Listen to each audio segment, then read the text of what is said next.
Assalamualaikum warahmatullahi wabarakatuh. Balik lagi di channel Kalong Cerita Setan. Apa kabar teman-teman? Semoga sehat dan banyak rezekinya. Pada kesempatan kali ini, saya mau membacakan cerita horor yang ditulis oleh Mas Agung atau akun Twitternya @nugroagung yang berjudul Alam Lain Pabrik Kain.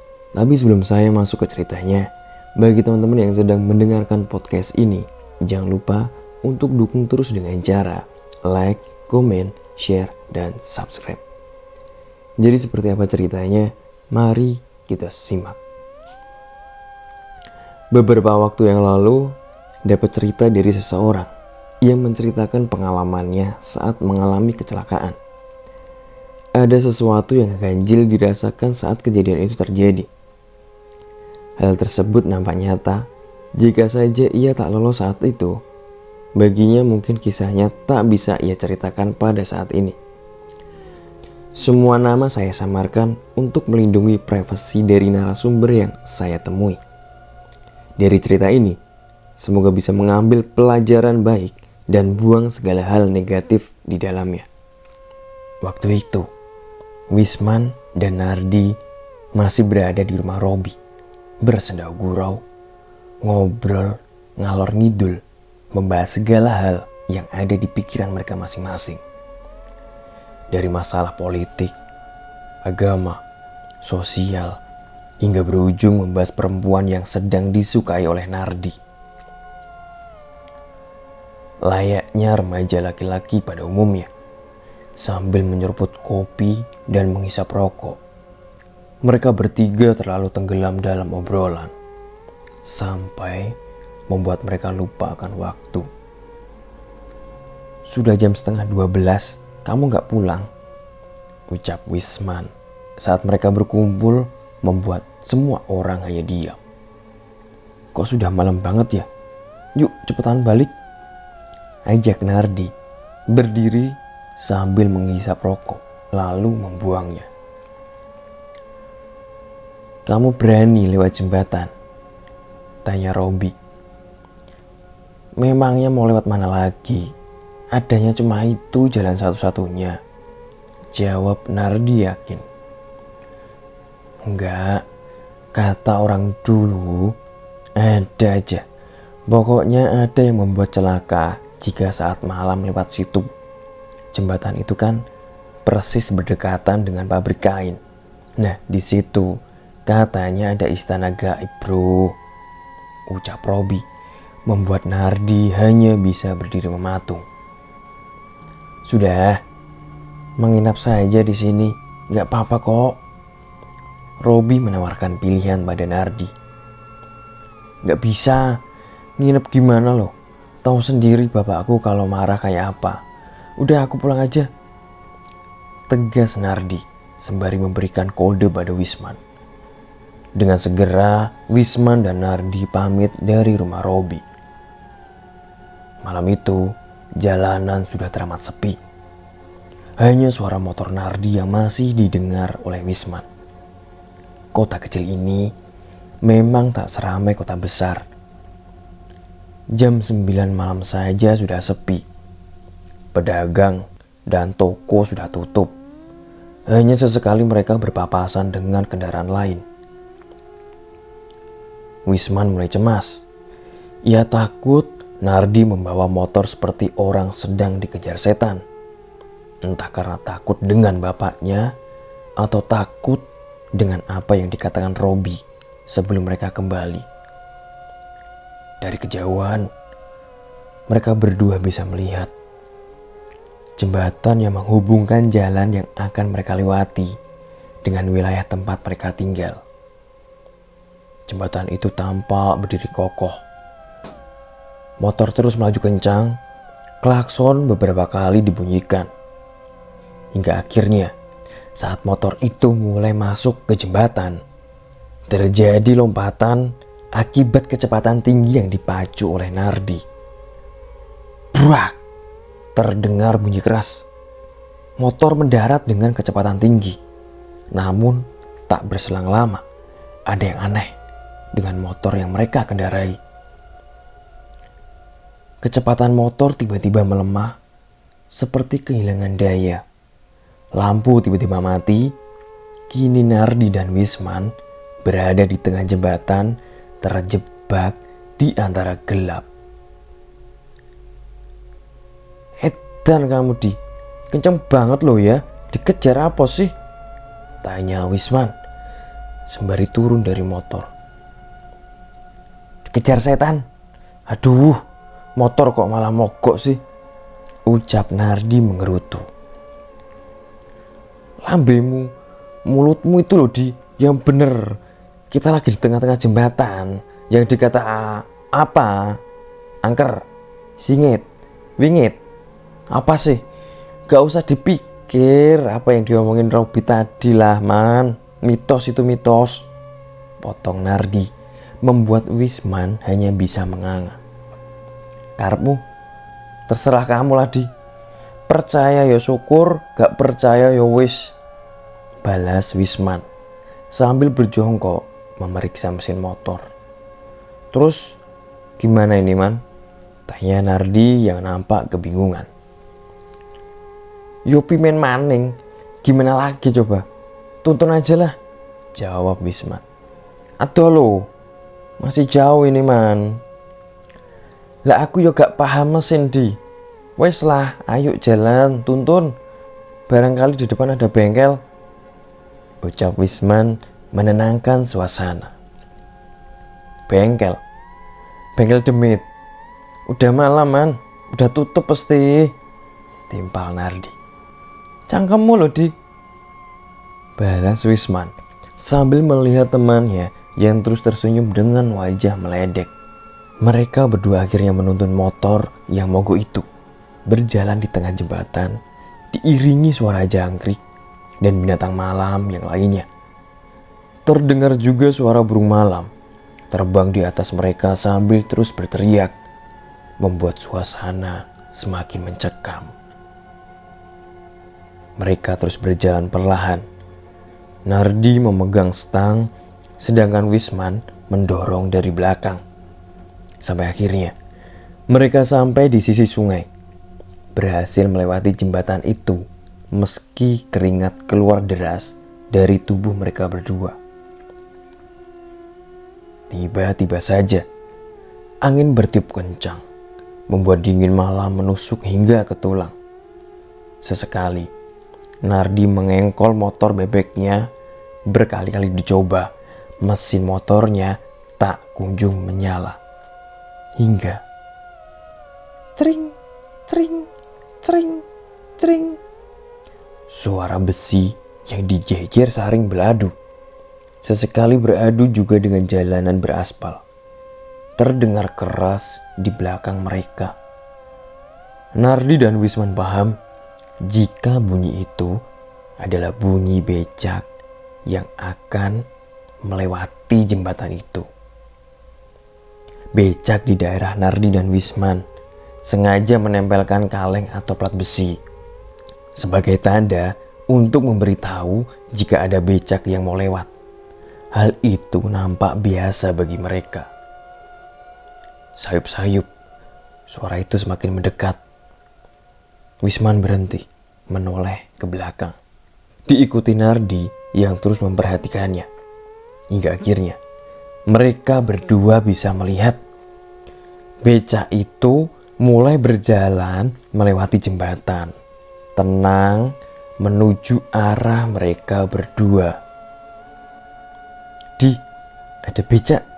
Numpang becak aja yuk Di," ucap Wisman sambil memegang kedua lututnya yang terasa pegal. "Ngawur, motor mau ditaruh mana? Masa dibopong? Mana mau tukang becaknya?" tanya Nardi dengan mulut maju di depan. "Tinggal aja lah, siapa sih yang mau ambil motor ini?"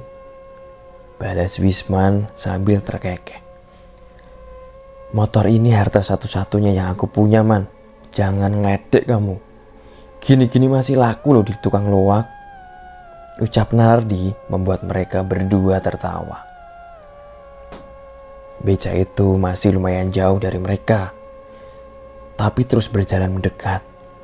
Jelas Wisman bisa melihat Kaki dengan otot yang mengencang mengayuh pedal becak dengan kepayahan. Pikirnya sang tukang becak sudah kelelahan karena hari sudah malam juga. "Pak, becak pak, aku pegel ini loh, numpang ya," teriak Wisman, membuat kaget Nardi yang masih berjalan pelan di depannya. "Beh, serius loh man, bayar sendiri loh," ucap Nardi yang kaget melihat kelakuan temannya. "Ikut atau mau tak tinggal sendiri di sini? Milih ninggal motor apa tak tinggal?" tanya Wisman dengan wajah menyebalkan. "Karepmu, terserah," balas Nardi yang mulai kesal. Becak itu semakin mendekat. Berjalan perlahan, bunyi pedalnya pun bisa terdengar jelas. Pertanda becak ini kurang perawatan atau mungkin sudah cukup tua. Hingga akhirnya Wisman menyadari ada yang janggal dengan apa yang sedang menuju ke arahnya.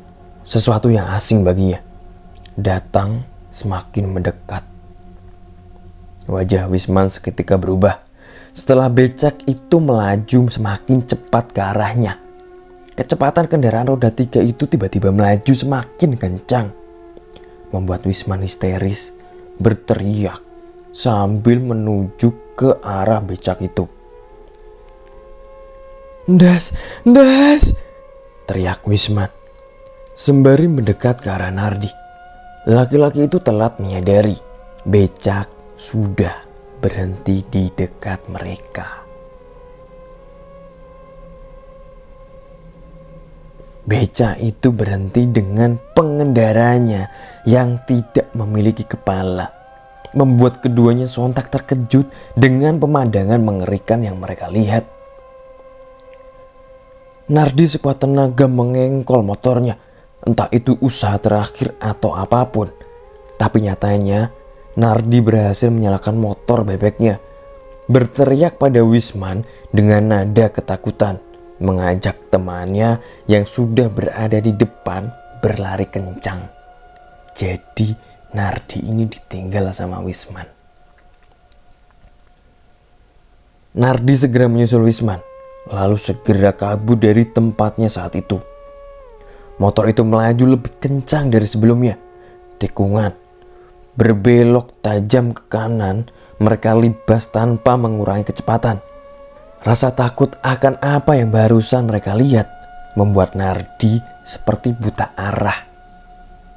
Pandangannya terus melihat ke depan, lalu sekelebat bayangan hitam seperti lewat dengan cepat. Nardi tak bisa menghindari. Ia tak sempat merespon. Naas, ketakutan membuat panik.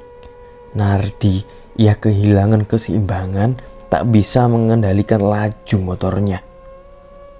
Buak! Bunyi keras terdengar jelas. Beberapa detik, Nardi merasa tubuhnya melayang hingga akhirnya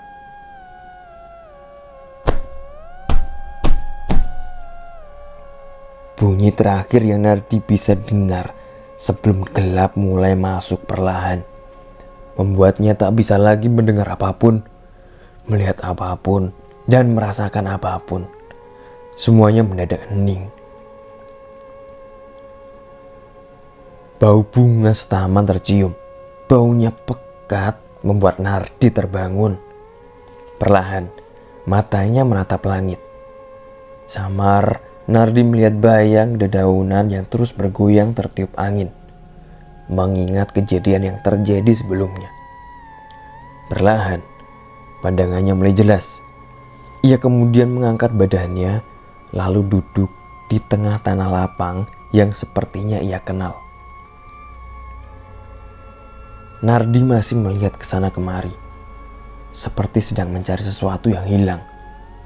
Rasanya asing, sangat asing. Nardi kemudian bangkit dari duduknya, berjalan sempoyongan. "Man, Wisman!" teriak Nardi, yang kemudian memanggil temannya. Man. Teriakan Nardi lebih kencang, namun yang bisa ia dengar hanyalah gema dari suaranya sendiri. Tak ada jawaban dari temannya atau siapapun. Ia hanya bisa menemui tanah lapang dengan rumputan yang terbentang luas. Tempatnya kini berdiri. Nardi membalikkan tubuhnya, mencoba mencari bantuan. Sampai akhirnya dia bisa melihat ada pabrik kain yang berdiri gagah di depannya. Bingung. Rasanya tadi Nardi mengalami kecelakaan yang terjadi di jalan yang tepat berada di belakang pabrik itu. Namun, kenapa saat ini ia malah berada di tengah tanah lapang yang berada di depan pabrik kain? Kabut putih tiba-tiba datang, seperti menyelimuti tempat Nardi berdiri saat ini. Dingin angin bisa ia rasakan, keadaan langit begitu aneh. Bukan malam, bukan juga siang. Gelap, namun Nardi bisa melihat jelas apa saja yang berada di sekitarnya. Sampai akhirnya, mata Nardi dikejutkan dengan seorang perempuan yang berdiri tepat di depan gapura pabrik tersebut. Gadis itu menggunakan gaun, memegang payung dengan topi lebar berwarna putih. Nardi bisa melihat wanita itu tersenyum seperti menyapa kedatangannya. Ia kemudian berbalik arah, berjalan anggun, masuk ke dalam pabrik. Melihat hal ini, Nardi mencoba untuk mengejarnya. Ia berlari ke arah perempuan itu masuk. Namun, Nardi tak menemukan apapun. Sosok perempuan itu bak hilang ditelan bumi. Nardi terdiam sejenak. Ia tampak ragu untuk melanjutkan langkahnya. Namun, pikirannya terus memberontak. Ia ingin mencari tahu di mana temannya saat ini, si Wisman ini. Tak mau menunggu terlalu lama, Nardi akhirnya melangkahkan kakinya walaupun nampak ragu. Ia terus berjalan masuk, melewati halaman pabrik yang cukup luas. Namun Nardi tahu ada yang aneh pada apa yang terjadi saat ini. Pabrik kain itu nampak sepi. Tak ada orang yang bisa ia lihat di dalam pabrik ini. Tak ada aktivitas yang terjadi. Pabrik ini benar-benar terasa sunyi dan hingga akhirnya teng teng teng, bunyi lonceng mengagetkannya. Yang kemudian mata Nardi bisa menangkap sebuah peristiwa yang cukup aneh. Tiba-tiba saja suasana pabrik menjadi sangat ramai. Orang-orang seperti keluar entah dari mana. Mereka berlalu lalang, sibuk dengan kegiatannya masing-masing. Namun, tak ada orang yang melihat kehadiran dari Nardi. Ia bagai dianggap seperti batu. "Maaf, sebentar," ucap Nardi memegang tangan dari laki-laki yang lewat di dekatnya. Orang itu nampak seperti orang pribumi dengan pakaian orang zaman dulu. Ikat kepala berwarna coklat. Ia pakai melingkar di kepalanya. Laki-laki itu memakai jarik dan juga kemeja berwarna hitam. "Pak, ini saya di mana ya?" tanya Nardi. Namun laki-laki itu tidak menjawab apapun. Langkahnya ia lanjutkan. Ia menarik paksa tangannya, membuat Nardi hampir saja terjatuh. Tak ada jawaban, tak ada kejelasan. Mereka semua masih berjalan lalu lalang melewati Nardi yang masih kebingungan dengan keadaannya sekarang. Tiba-tiba saja ada yang mengangkat tubuh Nardi. Satu orang memegangi tubuhnya, satu orang yang lain memegangi kakinya. "Woi, mau dibawa kemana aku?" teriak Nardi sambil terus memberontak. Namun sama seperti sebelumnya, kedua orang ini hanya diam, tak menjawab apapun. Mereka tetap memegang erat tubuh Nardi, membuat laki-laki itu tidak berdaya. Kemudian, biur, Nardi dilempar ke dalam kolam yang berisi penuh air. Matanya terus membuka. Dari dalam air, ia bisa melihat kebayangan orang-orang yang berkumpul di sekitar tepian kolam. Dan saat Nardi hendak menuju permukaan, tiba-tiba saja tubuhnya terasa berat. Benar saja, saat ia melihat ke bawah, Nardi mendapati sepasang tangan dari dasar kolam memegangi kakinya dengan erat, membuatnya tidak bisa bergerak bebas. Nardi mencoba berteriak, memberontak tak terkendali. Air yang tadinya tenang berubah keruh. Hingga pada akhirnya, Nardi terus mencoba naik ke atas. Saat kepalanya menyembul ke permukaan, Nardi tak mendapati orang-orang yang tadi berada di sana. Cepat-cepat ia segera keluar dari kolam itu dengan keadaan basah kuyup. Keadaan yang tadi ramai penuh dengan orang, kini mendadak sepi. Tak ada satupun manusia yang dilihat oleh Nandi. Kabut tipis seperti menyelimuti kembali tempatnya kini. Nardi paham saat ini ia berada di dalam halaman tengah pabrik kain itu.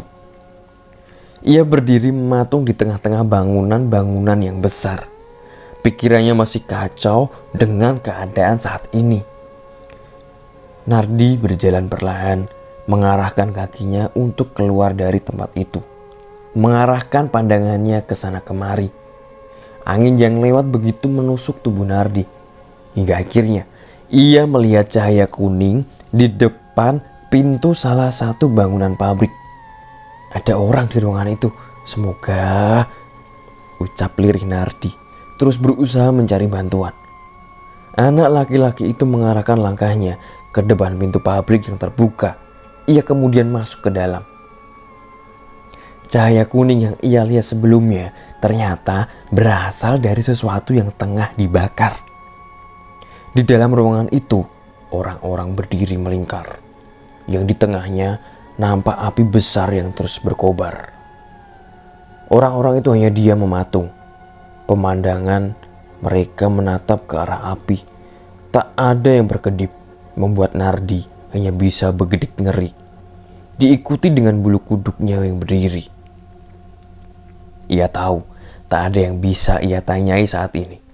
Ia paham kalau apa yang dialami Nardi saat ini adalah hal ganjil yang tak masuk di pikirannya. Akhirnya Nardi membalikkan badannya, berniat untuk meninggalkan ruangan itu. Tapi saat ia membalikkan tubuhnya, dua laki-laki berpawakan tinggi dan besar sudah berada di depan Nardi. Lebar badan mereka berdua seolah menutupi jalan yang akan dilewatinya. "Mau apa kalian?"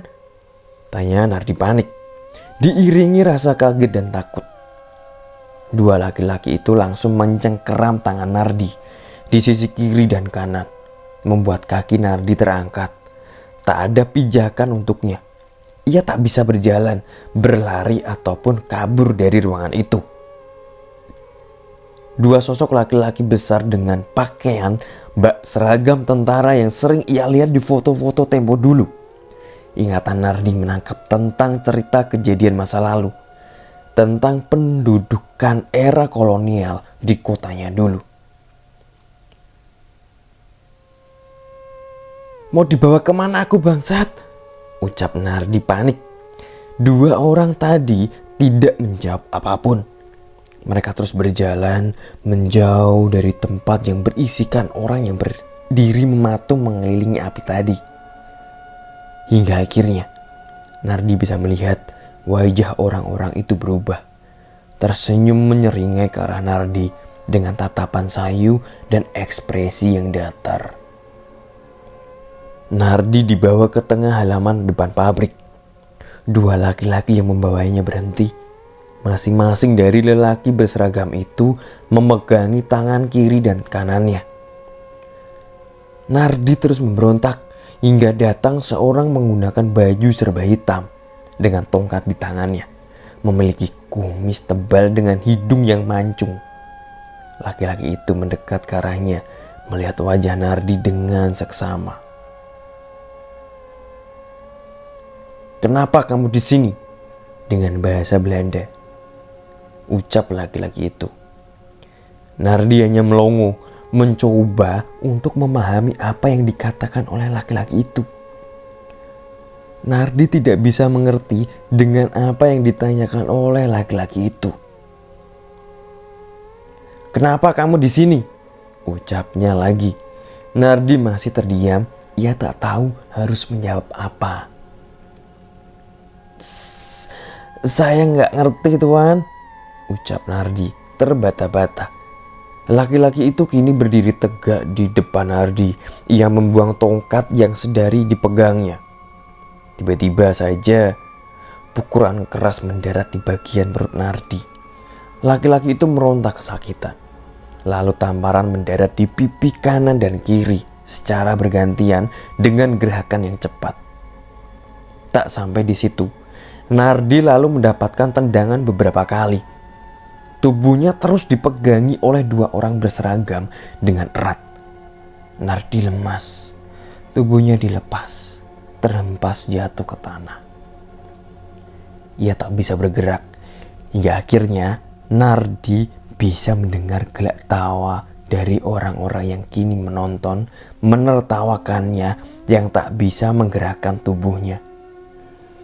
Ia kini menjadi pusat tontonan orang-orang aneh yang mengelilinginya.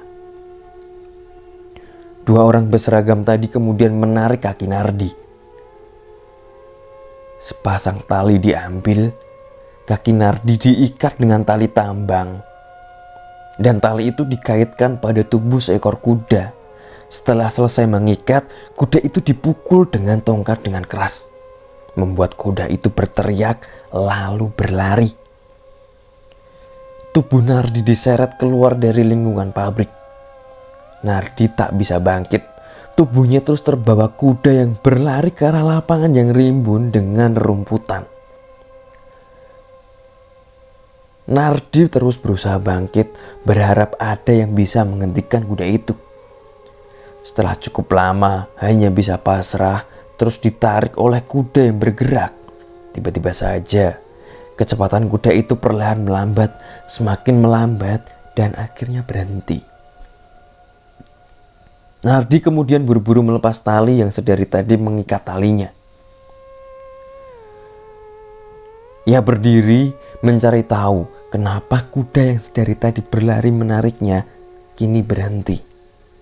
Dari belakang binatang itu, Nardi bisa melihat ada sosok yang berdiri di depannya. Tak salah lagi, perempuan dengan gaun dan topi lebar yang pernah Nardi lihat sebelumnya kini sedang berdiri di depan binatang itu. Tangannya membelai lembut kepala kuda tersebut. Sat, sat. Namun wajah wanita itu terus menunduk. Ia seperti tak mau dilihat oleh Nardi yang terus memandang dengan rasa penasaran ke arahnya. "Mbak, jenengan sinten?" "Jenengan siapa, Mbak?" ucap Nardi bertanya sambil terus melangkah perlahan ke arah wanita itu. Nardi ini berani. "Mbak, matur suwun sudah nolong saya, Mbak," ucap Nardi terus memanggil. Perempuan itu masih diam di tempatnya, tak bergerak. Hingga akhirnya ia mengangkat wajahnya. Mata Nardi dan perempuan itu saling beradu. Nardi hanya bisa terdiam dengan bibir yang ia gigit rapat. Badannya kaku. Ia seperti membeku diserang dingin angin yang tiba-tiba lewat dari belakang. Perempuan itu menuju ke arahnya. Nardi bisa melihat wajah wanita itu separuh rusak. Bagian kiri dari wajah perempuan itu seperti hancur dengan mata yang melotot, seperti hampir lepas dari tempatnya. Selanjutnya, perempuan itu tersenyum. Sisi bibirnya menyeringai hingga terangkat lebar ke pipinya. Nardi tak sanggup lagi untuk melihat kejadian mengerikan ini. Anak itu kemudian berbalik arah, lari sekencang-kencangnya menuju arah yang tak tentu. Matanya setengah tertutup.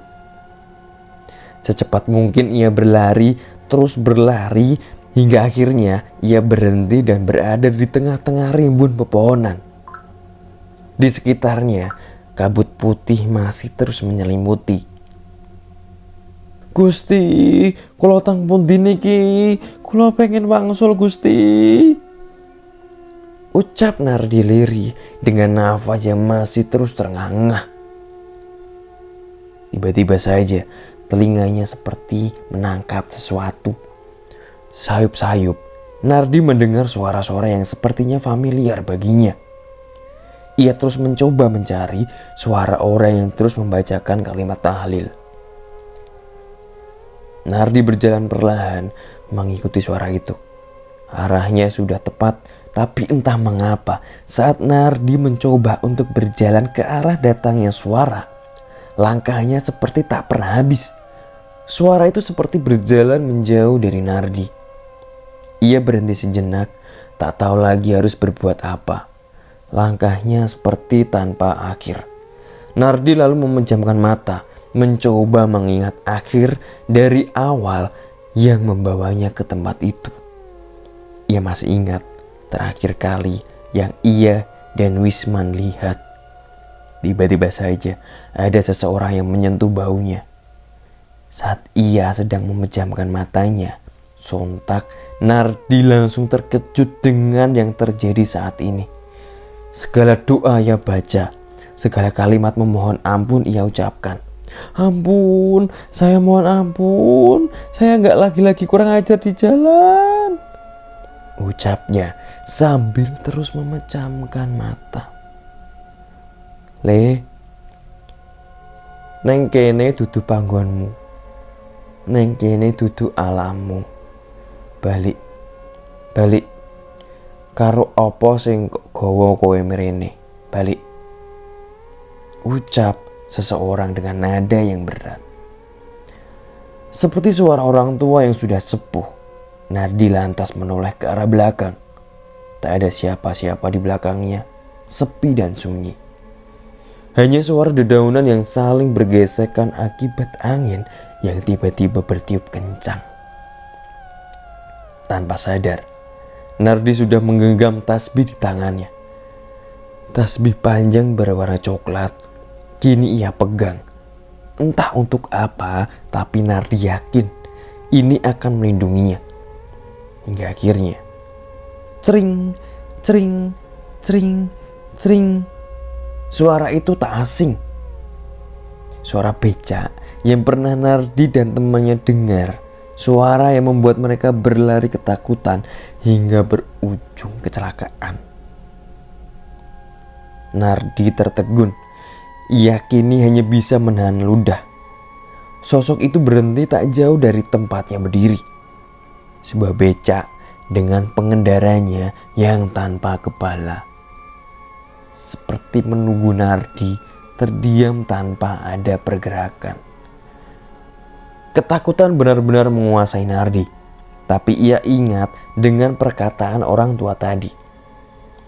"Gusti, kalau ini jalan satu-satunya untuk keluar, aku ambil," ucap Nardi lirih sambil mengalungkan tasbih tadi pada lehernya. Ia berjalan perlahan mendekat ke arah becak itu berhenti. Semakin dekat, perasaan Nardi semakin diliputi kengerian. Namun, ia tetap harus memberanikan diri. "Mbah, betul kula wangsul, niki sanes salamipun kula," ucap Nardi dengan bibir bergetar. Tak ada jawaban. Ia memang sudah seharusnya. Sosok tanpa kepala itu hanya diam. Ia lalu mengangkat bagian belakang becak, membuat bagian depannya merendah. Sebuah tanda jika Nardi dipersilakan untuk naik ke dalam becak. Nardi pun langsung naik ke dalamnya. Tukang becak tanpa kepala itu langsung naik ke tempat kemudinya setelah menurunkan roda bagian belakang yang sebelumnya ia angkat. Setelahnya, becak berjalan perlahan menjauh dari halaman pabrik kain itu. Nardi terus mengamati sekitar sampai akhirnya matanya berhenti. nampak sosok wanita dengan gaun putih melambaikan tangan ke arahnya. Entah apa, satu-satunya yang Nardi ingat hanya wajahnya saja yang sudah setengah hancur membuat Nardi bergedik ngeri. Becak itu terus berjalan menjauh dari pabrik itu. Nardi melewati beberapa kain yang dijemur dengan warna merah. Melambai tertiup angin, ia kini berjalan di tengah-tengahnya. Hingga akhirnya Nardi bisa melihat di depannya ada sebuah kain berwarna hitam membentang. Becak itu tidak mengurangi kecepatannya, justru semakin menambah kecepatannya. Hingga akhirnya becak yang ditumpangi Nardi menabrak kain itu. Semua menjadi gelap, semuanya gelap. Nardi hanya bisa memejamkan matanya, berdoa dalam hatinya, hingga akhirnya ia tersentak keras, membuat tubuhnya bak jatuh dari tempat yang tinggi. Tangi, aja mati. Suara itu jelas terdengar di telinga Nardi. Perlahan, anak laki-laki itu membuka matanya. Silau cahaya seperti memaksa masuk ke dalam matanya yang baru saja ia buka, membuat rasa tidak nyaman ia rasakan. Tiba-tiba seseorang wanita memeluk erat, menangis sejadi-jadinya. "Loh, ibu, Nardi tempundi?" ucapnya lirih. Suaranya seperti tertahan. Ia kini merasakan sakit di sekujur tubuhnya. Nardi, bisa-bisanya sampai kayak gini, ucap sang ibu yang terus menangis sambil memeluk anaknya itu. "Nikitan pundi?" ucapnya lagi. Niki neng rumah sakit. Awakmu koma, wis tolong dina," ucap seorang laki-laki yang kemudian mengelus pundak istrinya yang masih menangis. "Bapak, Nardi teng rumah sakit." Nardi bingung. "Lah, bocah, kecelakaan tunggal kamu, nak. Motormu sampai hancur," jawab bapaknya, lalu mengambilkan segelas air putih yang langsung diminum oleh Nardi. Wisman gimana keadaannya?" ucap Nardi bingung. Tiba-tiba terdengar suara pintu digeser. Seseorang masuk ke dalam dengan selang infus yang masih menempel di tangannya. "Dul, tangi, aku ora apa-apa, Dul, mempegel-pegel tok," ucap Wisman yang kemudian mendekat ke arah Nardi. Dalam hati, Nardi bersyukur, sangat bersyukur. Untungnya tidak ada hal yang lebih parah dari kecelakaan itu. Tidak ada nyawa yang pulang, mereka masih bisa berkumpul. Nardi tersenyum hingga ia merasakan sesuatu pada tangannya. Ia akhirnya menarik tangannya keluar dari selimut yang menutup tubuhnya. Ia bisa melihat tasbih berwarna coklat itu masih digenggamnya. "Apa itu, tanya ibunya. Gak apa-apa, Bu, cuman tasbih," ucap Nardi yang kemudian memasukkan tasbih itu ke dalam selimut lagi. Ia masih tersenyum, bersyukur dalam hati telah diberikan pertolongan. Apa yang ia alami sebelumnya hanya bisa ia simpan sendiri. Hanya bisa terus ia ingat sendiri.